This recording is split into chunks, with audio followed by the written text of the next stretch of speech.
इस प्रकृति में भी कितनी अजीब और अच्छी बातें छुपी हुई होती हैं। कितना कुछ देती है ये हमें और हम जरा भी ध्यान नहीं देते हैं, जबकि हमारा फ़र्ज़ बनता है कि हम प्रकृति का ध्यान रखें। और जितना हम उसका ध्यान रखते हैं उससे कहीं गुना अधिक प्रकृति हमें बहुत सारी चीज़ें देती है। इसलिए सबसे पहला फ़र्ज़ हमारा अपनी इस प्रकृति के लिए बनता है कि इस प्रकृति का ध्यान भी रखा जाना चाहिए और इसकी परवाह भी की जानी चाहिए। इसलिए आज से इस बात की जिम्मेदारी मैं तुम्हें देता हूँ। और एक बात तो बताओ, तुम अगर सीढ़ी नहीं भी आ पा रहे हो तो भी क्या तुम्हारी ज़िंदगी में मैंने कोई कमी रखी है? नहीं रखी ना। और तुम्हें शायद पता भी नहीं है कि तुम्हें सीढ़ी बुलाने का मैंने अलग ही इंतज़ाम कर रखा है और वो तुम्हें बहुत जल्द पता लगेगा।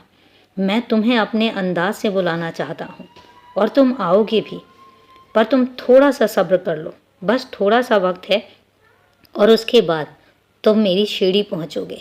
तब तक मैं स्वयं तुम्हारे पास हूँ, तुम्हारे आसपास, तुम्हारे साथ हूँ। और इसके अलावा तुम्हें क्या चाहिए? तुम्हारे साथ रहना चाहता हूँ और तुम्हारे घर में हमेशा तुम्हारी रक्षा भी करता हूँ।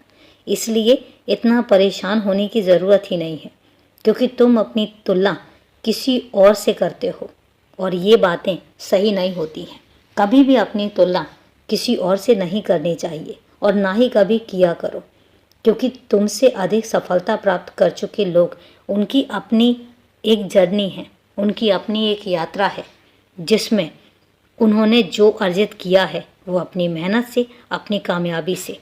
और आज तुम जो अर्जित कर रहे हो, तुम जिन कर्मों का फल पा रहे हो, वो तुम्हारे अपने कर्म हैं और वो तुम्हारी अपनी मेहनत है। और ऐसा नहीं है कि तुम्हारी मेहनत गलत है या तुम्हारी मेहनत में कोई कमी है। तुम बहुत अच्छे से अपने आप को संभाल भी रहे हो और अपने घर परिवार का ध्यान भी रख रहे हो। इतना ही मेरे लिए काफ़ी है। इसलिए ज़्यादा परेशान होने की ज़रूरत नहीं है।